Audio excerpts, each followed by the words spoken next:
pegando agora para o longo prazo, Troir, porque a gente fica nessa discussão esquerda e direita aqui no Brasil, mas em certos cenários o Brasil se sai bem, independentemente de quem está na cadeira presidencial. A gente pode falar do ciclo das commodities, podia estar alguém de esquerda e de direita, a gente teria um bom desempenho por conta daquilo que a gente produz e exporta aqui no Brasil. E como você disse anteriormente no episódio, nós temos vantagens comparativas que tendem a deixar, né, essa questão, não digo que perene, né, mas é meio que uma vantagem estrutural difícil de ser perdida aqui no Brasil. Eu queria saber a sua opinião para o Brasil no longo prazo. Porque se por um lado a gente olha para essa questão de que, olha, o Brasil é muito bom na parte das commodities, e aí, se pega as commodities agrícolas, a gente tem um mundo que vai continuar aumentando em termos populacionais, como você já comentou aqui no episódio, né? Hoje nós temos 8 bilhões e iremos para 10. Foi um episódio anterior, na verdade. Então alguém vai ter que alimentar esse pessoal. O Brasil é um forte candidato a isso. Mas, por outro lado, se a gente olha os números aqui do Brasil, a gente perdeu o bônus demográfico. Então, estamos nos tornando um país velho antes de ficar rico. Nossa renda per capita é baixa. A gente fez a reforma da Previdência no governo Bolsonaro, a expectativa era economizar, se eu não me engano, 1 trilhão ao longo de 10 anos. A gente gastou na época da pandemia 1 trilhão a mais e ano passado gastamos 1 trilhão a mais novamente. E a conta da Previdência só vai ficando mais pesada. Meu pai, com a minha idade, tinha 3 filhos, eu estou indo para a primeira agora. Então estamos devendo, né? Sim. O Brasil está abaixo da taxa de reposição. Além disso, até muita gente fica perguntando assim, será que o Lula está agindo dessa forma porque ele acha que é igual no primeiro governo dele? Mas hoje a dívida PIB do Brasil está num patamar muito alto comparado à época que o Lula governou, Lula 1, Lula 2. E é uma dívida alta em comparação aos emergentes, em percentual do PIB, e crescendo a juros altos, porque cerca de 47% dela está atrelada da Selic, que está em 13%, e aí a gente olha a expectativa de mercado, o pessoal bota que vai a 15%, alguns até um pouco mais do que isso. Então, pensando nessa dicotomia, que a gente pode ter um futuro muito bacana por conta de commodities, margem equatorial, produzir mais petróleo, etc. Mas a gente tem um problema demográfico de envelhecimento e as contas públicas elas estão ruins. A gente olha hoje, assim, em termos de dívida, juros. O que você acha que vai acontecer com o Brasil no longo prazo? Você, por exemplo, nessas conversas com investidores internacionais, o cara pode alocar no mundo inteiro. Ele olha para o Brasil e fala, cara, vale uma alocação aqui, considerando essas questões? Queria saber a sua opinião. Bruno, você está me fazendo lembrar de um sujeito que durante muito tempo foi considerado um grande guru empresarial, que era um sujeito chamado Stephen Covey, né? E a obra mais conhecida dele, se eu não me engano, são os 7 hábitos das pessoas altamente eficazes, né? Eu acho que são 7. Vamos supor que você fosse inspirado, né, na obra do Stephen Covey, dizer o seguinte, quais são os 7 ou 8 hábitos dos países mais dinâmicos do mundo hoje, né? Porque a sua pergunta é uma pergunta de longo prazo. Porque me parece o seguinte, vamos supor, você olhou para os Emirados Árabes, você olhou para Singapura, você olhou para a Arábia Saudita, você olhou para a Espanha, assim, mais recentemente, para a Coreia do Sul.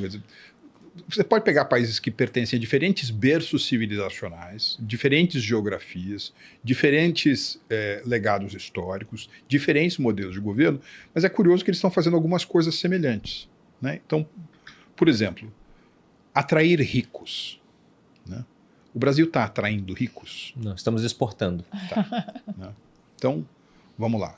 Segundo, atrair riqueza, né?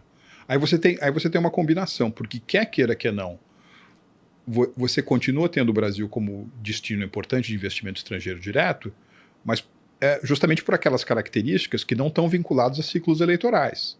É esse mundo aí ricardiano que está dando uma nova janela de oportunidade para o Brasil. Que, aliás, Bruno, o Brasil tem que aproveitar. Sim. Tá certo? Tem gente que de vez em quando eu falo desse negócio da pujança, né, do agro brasileiro, diz o seguinte, pô, mas você está querendo voltar, parece que você lá tá reeditando lá o Gilberto Freire, voltando a um Brasil mais agrário. Não é isso, né? É porque, por exemplo, hoje o país que está mais na moda no mundo, né, que está todo mundo pensando nele, o que eles estão fazendo, etc., chama-se, o que é aquilo aqui? Não é a Arábia Saudita. Ora, qual é o grande produto da Arábia Saudita? É o petróleo.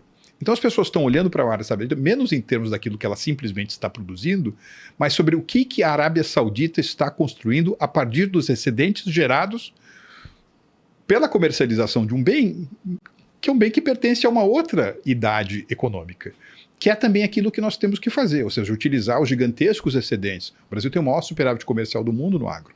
Os nossos gigantescos excedentes para construir uma a sociedade intensiva em tecnologia. Então, o segundo critério é estar atraindo riqueza por razões estruturais, sim, por razões de mérito da atual administração, me parece que não.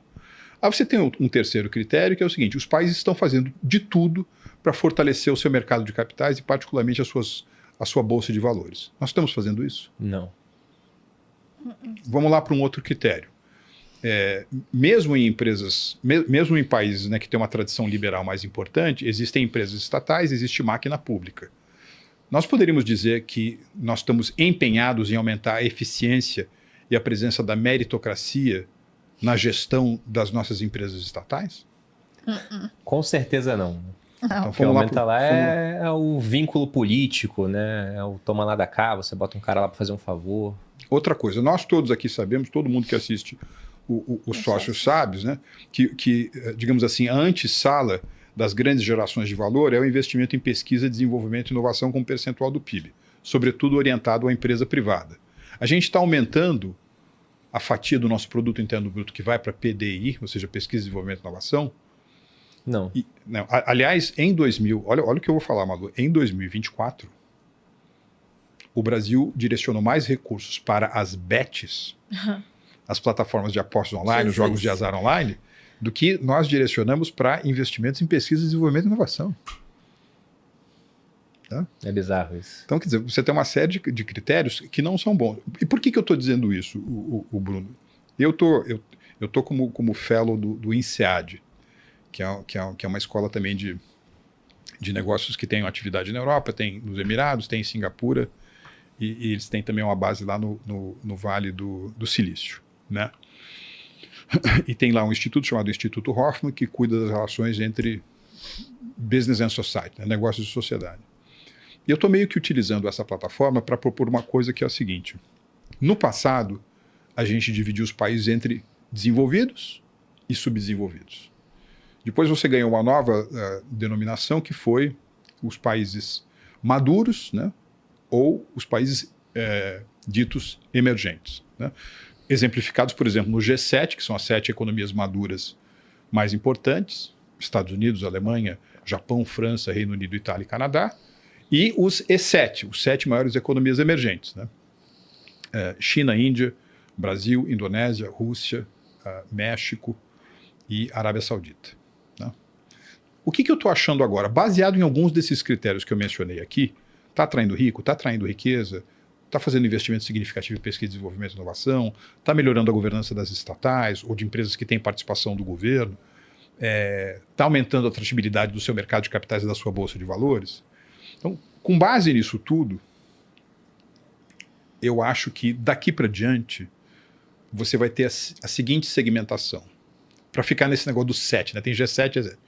Eu acho que vai ter um grupo de países que a gente poderia chamar de D7, D de down, declínio, que são países que estarão em declínio absoluto ou relativo, ou seja, eles continuam a crescer, só que crescem menos do que os outros que são relevantes.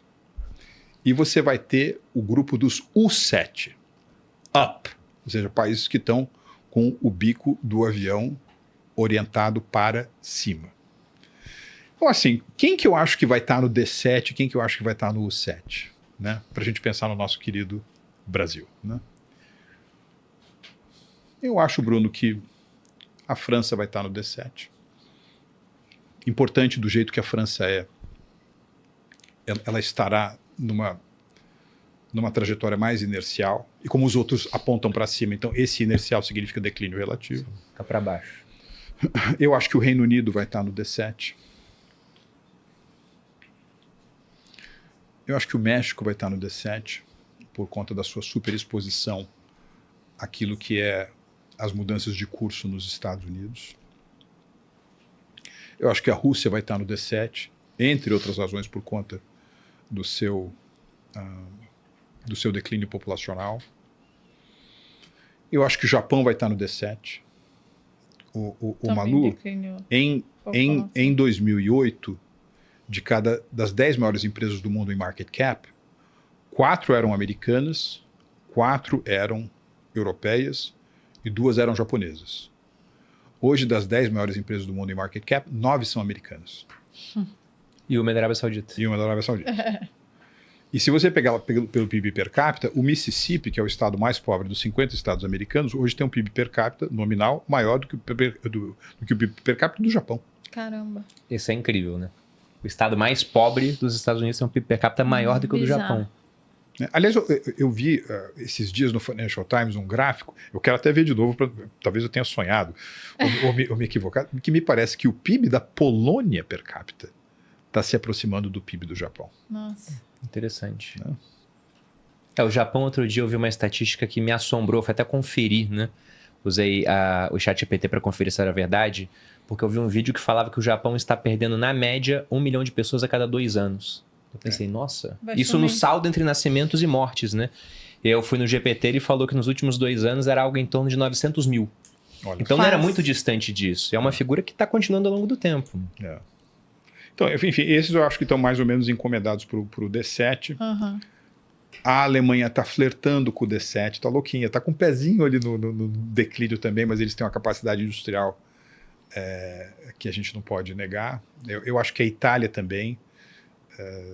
É engraçado, né? Por exemplo, ano passado a Itália ultrapassou a França como segunda maior potência industrial da Europa. Então tem uma força da economia italiana que é bastante interessante.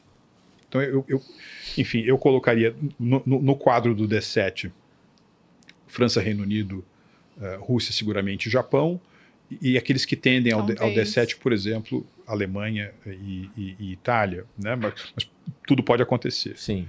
Só que aí você tem o U7. Quem é que vai estar aumentando o seu poder, a sua riqueza, o seu prestígio relativo? Eu acho que a Índia, tá certo? A Índia provavelmente este ano, Bruno, ultrapassará o Japão como quarta maior economia do mundo do ponto de vista do PIB nominal. A Índia já é a terceira maior economia do mundo do ponto de vista do PIB medido por paridade do poder de compra. Eu acho que os Estados Unidos estarão no U7. Quer queira, que não, aquilo ali é uma máquina de produzir prosperidade impressionante. Você está pensando em qual prazo, só para eu ter em mente aqui? Falando de que, uma década, 2? É interessante você ter perguntado isso, Bruno, porque me dá a chance também de dizer alguma coisa que tem ocupado muito a minha mente, que é o seguinte. Até o Keynes, até John Maynard Keynes, os economistas tratavam a sua ciência como um corpo praticamente único. Só que a partir do Keynes, algo que segmentou a ciência entre o foco no indivíduo e na firma, no consumo e na firma, a microeconomia, e você tem a concentração nos grandes agregados econômicos, na macroeconomia. A geopolítica ficou tão importante na vida da gente que eu acho que já é o momento da gente segmentar o que é microgeopolítica, ou seja, são eventos de enorme impacto, porque é micro, não é para você imaginar que não tem impacto. São eventos de grande impacto, só que ocorrem num arco de tempo razoavelmente mais curto, 4 anos, 5 anos. E você tem os eventos macrogeopolíticos, que são também eventos de grande repercussão, só que tem uma extensão que a gente poderia chamar de uma extensão geracional. Então são 20, 25 anos. Então essa janela que eu estou falando do U7 e do D7, eu estou olhando isso com a perspectiva macro-geopolítica, né? Que, aliás, desculpa, a família, eu sei que a família vai aumentar aqui logo logo, quando essa família que aumenta fizer 20, 25 anos, é isso que vai estar acontecendo. Então, aliás, 25 anos, Bruno, foi ontem, foi o ano 2000. É verdade. Foi ontem, um quarto de século, ó, vai embora rapidinho. Então é do ponto de vista assim, geracional. Então eu acho que, enfim, Índia vai estar lá, eu acho que China vai estar lá, acho que Estados Unidos vai estar lá, acho que a Arábia Saudita vai estar lá. Uhum. E aí você tem um pelotão intermediário que pode, sabe, it can go either way, né? É uma situação que lembra um pouco aquelas festas de música caipira, né, música country, né, que a banda está tocando, tá todo mundo dançando. Vamos supor, você tem 8 casais dançando, então você tem 16 dançando, só que só tem 10 assim. De repente a música para, você tem que ir lá sentar. Então, você não é apenas em relação àquilo que você faz, mas também em relação àquilo que os outros fazem. Eu acho que quem está nesse pelotão intermediário é o Canadá, o Brasil, né, a Indonésia, sabe, ir para cima ou ir para baixo, lembra um pouco aquela musiquinha que a gente canta quando alguém faz aniversário, né? Pergunta, com quem será que fulano vai casar? Aí você responde assim, vai depender. Então, eu acho que se o Brasil está em declínio ou em ascensão, vai depender de quem a gente eleger